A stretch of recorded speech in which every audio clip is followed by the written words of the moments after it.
there's an old expression, I think it's biblical, that says, by their fruits ye shall know them.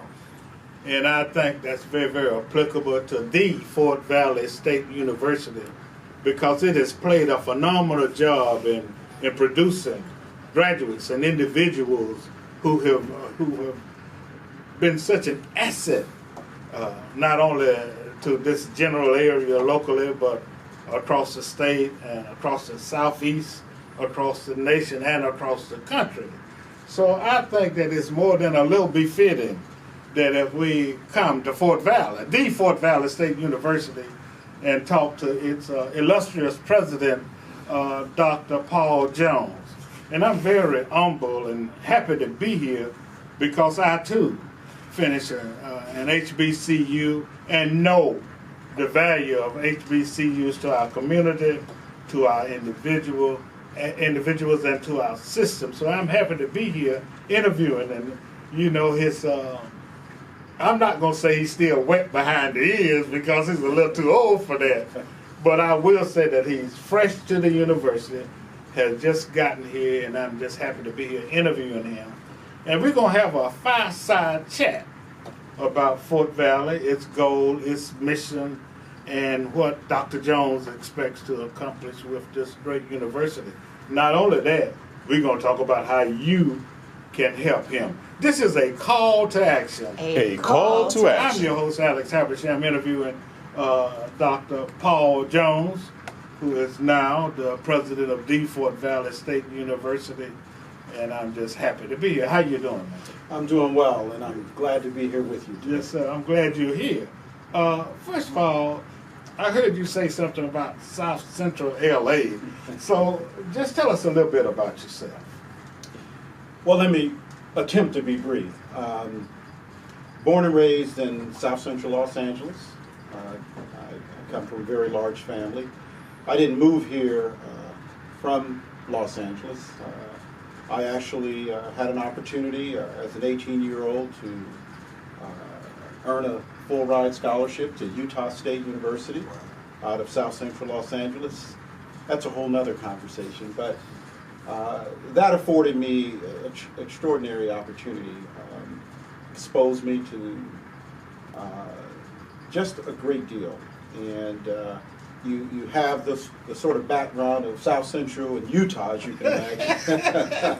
you feel like you can go pretty much anywhere. Absolutely. But from that, I had an opportunity to really go across the country and work at a number of institutions, and moved from Colorado here back in 2002. So I've been in Georgia now since that time, where I spent most of my time, my tenure at Georgia College and State University in Milledgeville. And so it's been a wonderful journey. Well, I'm glad you're here, and I'm sure that the community is. You know, Fort Valley, the Fort Valley State University, has a rich history of educating all people, but particularly very, very successful African Americans. And I started to naming them like Sanford and other individuals who have played a major role in the advancement and development of a lot of communities, socially, academically, educationally, spiritually, and other kind of lives. But rather than doing that, I want you to talk about where you see the university and where you would like to take it, and the kind of initiatives that are already existing, and what you would like to add to this university. Well, thank you for that question. A lot of people obviously are asking me that very question. You know, I think for me, I believe what's really important is to really get up to speed with learning about that rich history, learning about the rich legacy that we have as a university. I've been very fortunate to have a team of individuals here who have planned my first 100 days, which has given me a tremendous opportunity to do just that, learn about the institution, meet many of our partners, meet both on and off campus. The plan is that as we are meeting with these individuals, there are themes that undoubtedly will emerge. And what I want to do is, after the 100 days, is to use that information to help inform us. We know that we have great challenges here. But we also believe that there are tremendous opportunities that are ahead of us if we reposition ourselves for this 21st century environment or landscape that we are part of. So I don't want to get ahead of myself in that regard, because I don't want these false starts. It's not about what initiatives can I bring, but I believe it's about strengthening our infrastructure so that if we do that, we will have the kind of foundation that will allow us to soar in the ways that we can as a university.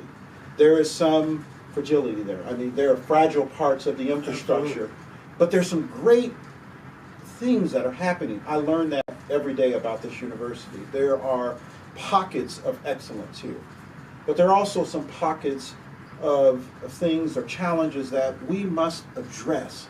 We must right-size ourselves if we want to position ourselves to be here the next 100 years.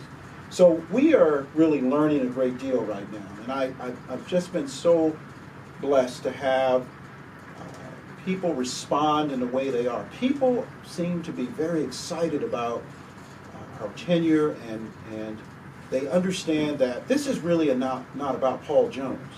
This is really about Fort Valley. This is really about the students that we serve and the students that we need to serve going forward. We take the focus off of me and place the focus back where it needs to be on the university. I'm certain that we have a bright future. And so that's sort of the plan that I'm taking at this point in time. Now, people will be anxious to hear what we have to say after those 100 days. But I've assured people that it's not about initiatives. It would be, do I have some ideas? Absolutely. However, it's in our best interest to learn as much as we can, to hear the voices, because I believe the solutions to many of our challenges are right here. But we need to engage all the voices and hear them. And so we've been engaged in a lot of listening sessions. We started fireside chats with the students. I had a wonderful fireside chat last night with students that are resident assistants. We have several more of those scheduled. And they're saying some amazing things. And they too have tremendous passion about this institution, but they want us to address some things. And that's what we need to do. You know, that's very interesting, because my philosophy is that when one is trying to affect change and determine certain dynamics in an organization, an institution, or a community, or a city, or a government, then the approach is to start from the bottom up. You know, so oftentimes when the top-down approach is used, you miss something. Right. So I applaud your bottoms-up approach in trying to determine the direction that you're going to take. The other thing that's kind of interesting is that, you know, I do some teaching, you know, in the correctional system and some motivational speaking, blah, blah, blah. But, you know, the thing that's most important is that, you know, you got to get the pulse. Yeah.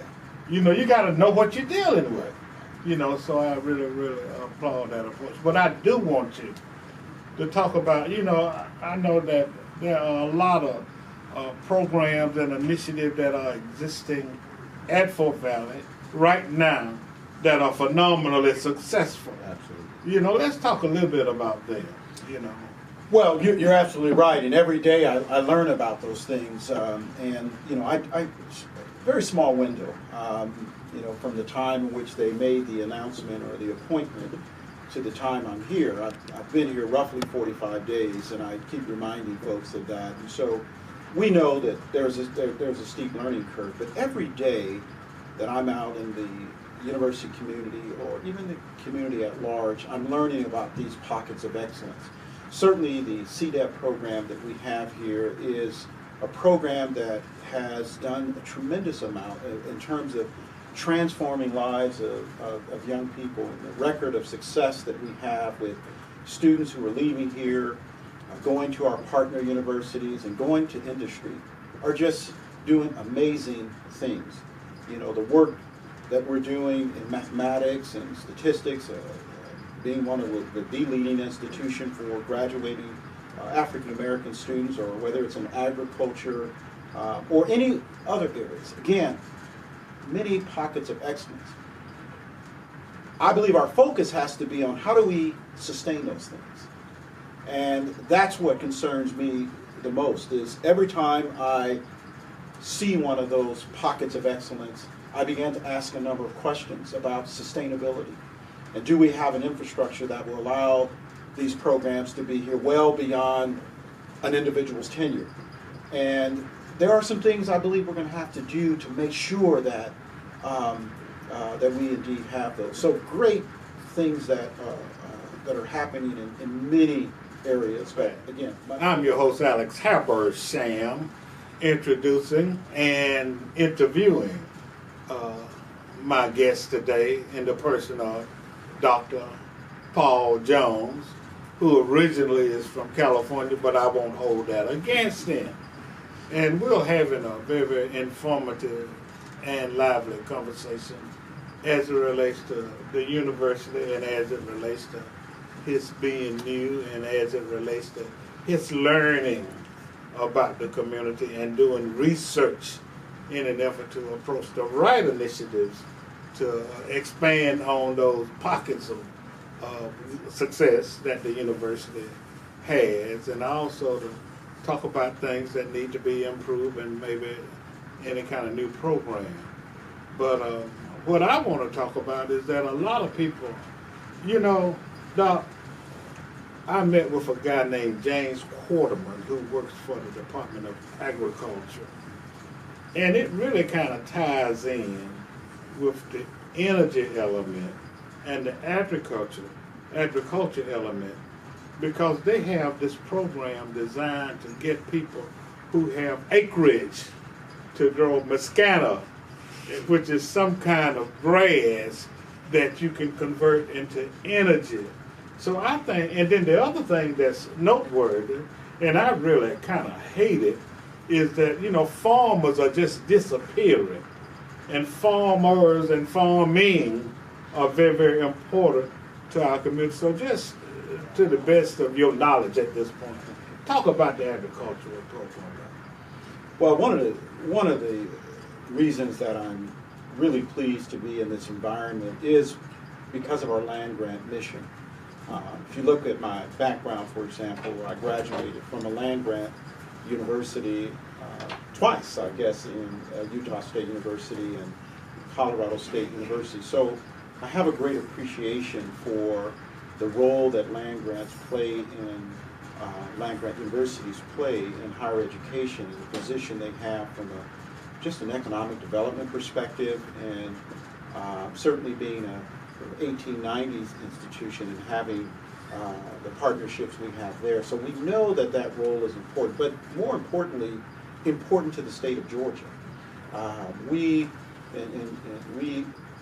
Much of our focus is in really 35 counties within Georgia, but we play a similar role as University of Georgia does in terms of what we do in terms of outreach and the kinds of services that we provide. But being our number one industry, and it is really important. We are very important, and that's one of the messages that I'm trying to get out as we go to these service clubs, is that this is your university as well. And if you, like any other community, if you want that university to thrive, if you want that or that store to thrive, or you have to support it and invest in it.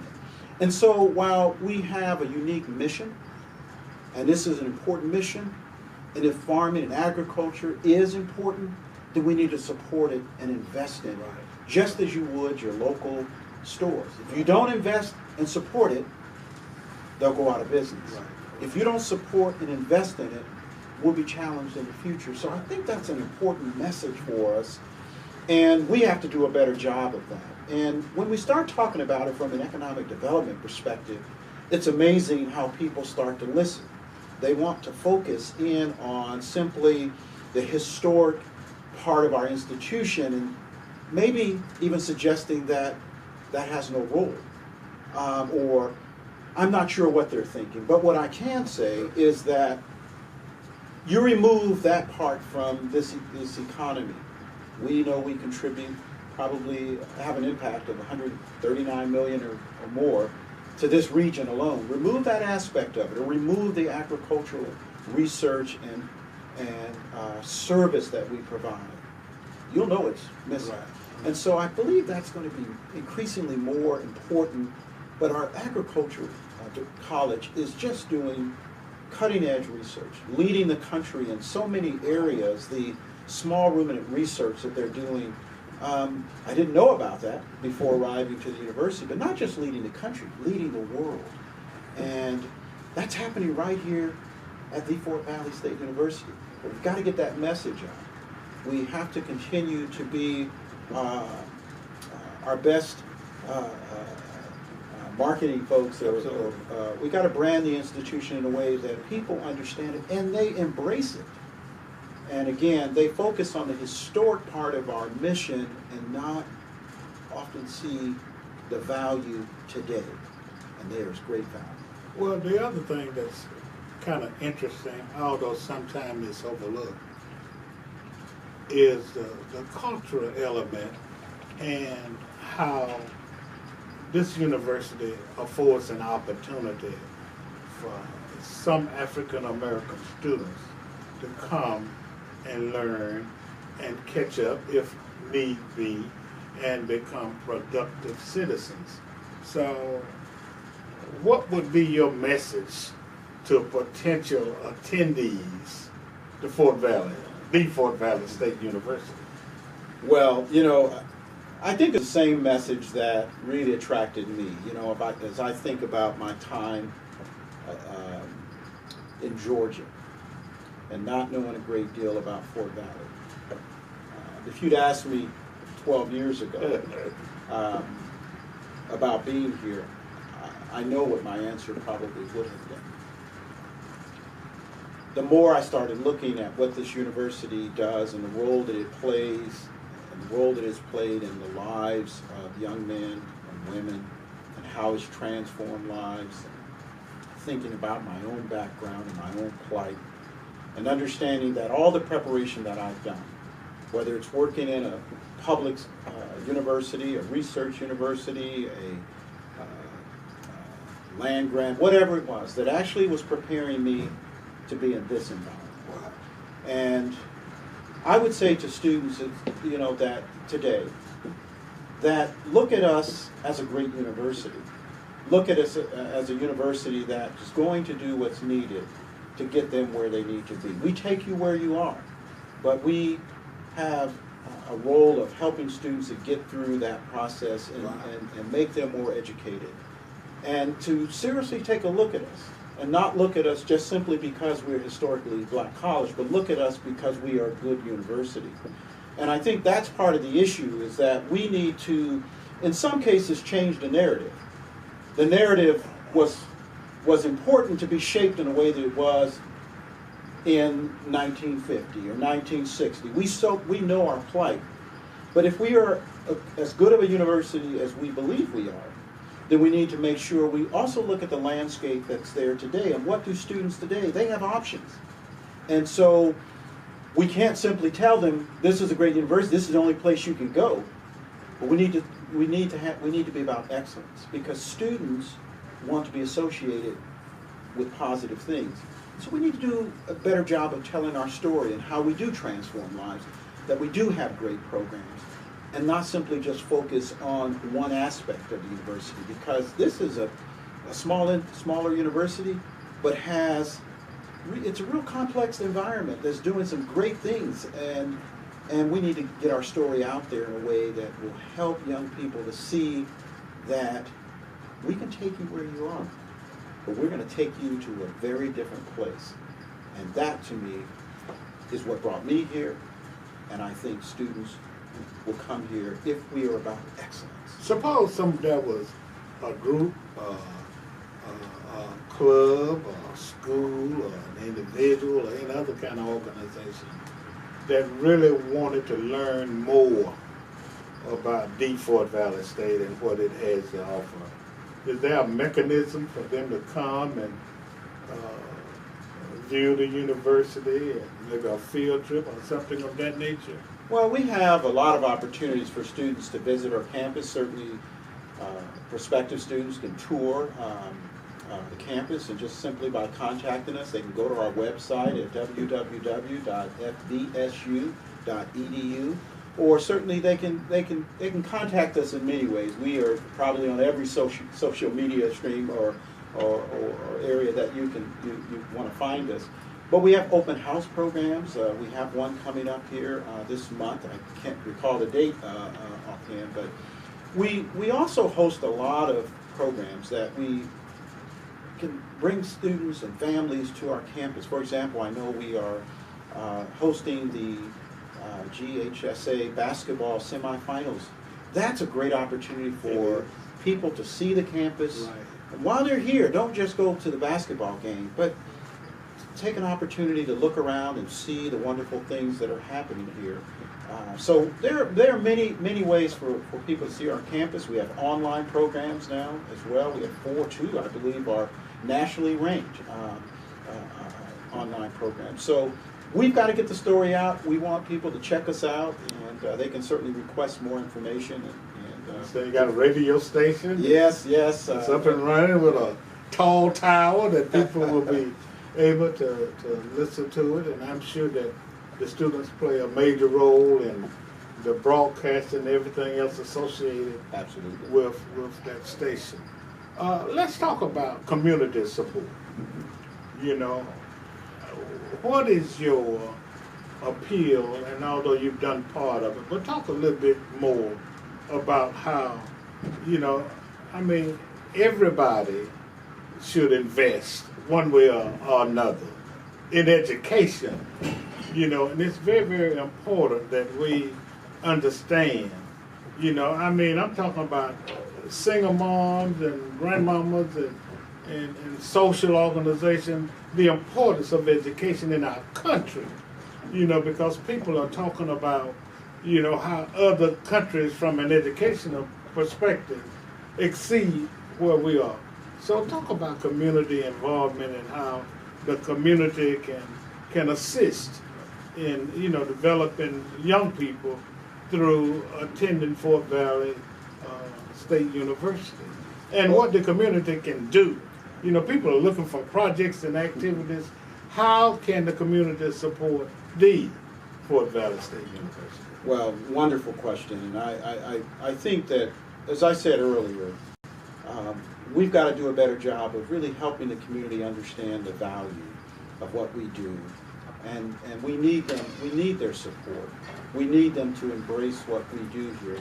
Great options here in Middle Georgia. But there's one area that we have had a tremendous focus on. And when I think about the lives of students we've transformed, and we have been able to serve a student that still needs to be served. A community out there that there's still poverty, there's still Absolutely. Many challenges in our community, and we've become good at helping many of those students. Education is that equalizer, and if you want to begin to change or reverse cycles, I'm a product of that, and know the power of education when one gets that education, what it does, not only for the individual, but what it does for the family and the family that's coming up after that individual. So it's really important that we engage the community, that we get our message out about how important they are to supporting our efforts. We have to, for example, 90% of our students are on Pell Grant, which means they're the neediest students that are out there. Right. There are many more students that have tremendous need. We're also, unfortunately, our state does not have need-based aid. And we have a number of scholarships, but we need much more support. There are many of our students that drop out over $100 or $200 because they can't pay for that. And while we are doing everything that we can to keep our costs down, we have got to get more support in this regard, particularly as state support has declined, as more needs have increased, and one way or another, you're going to pay for it.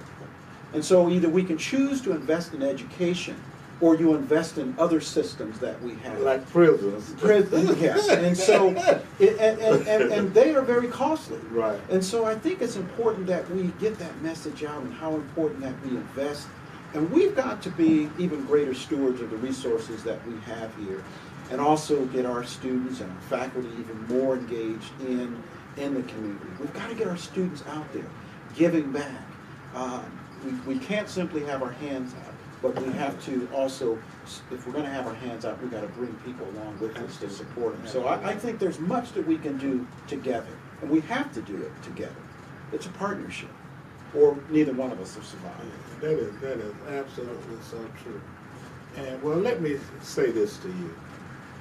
If there's something that I can do to assist in this endeavor, because I realize the importance of education. Now, there may be some people out there with, a couple of $1 million that they want to give. Don't you have a foundation? We do. We have a wonderful foundation, and we ask people to continue to be supportive. This is not the time, rather, to turn in the other direction, but rather turn towards us and to help us support these students who are in such need.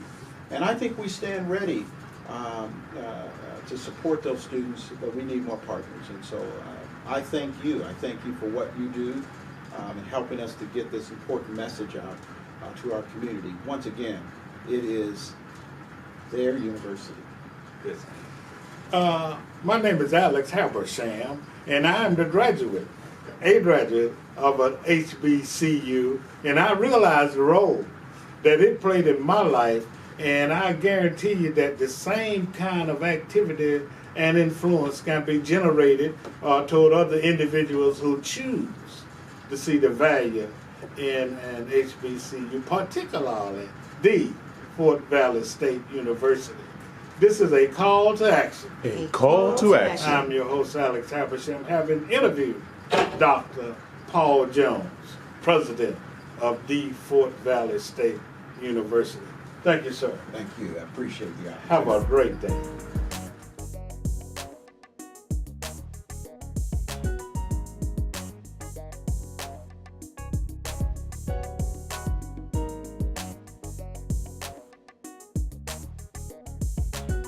www.makingblackpages.com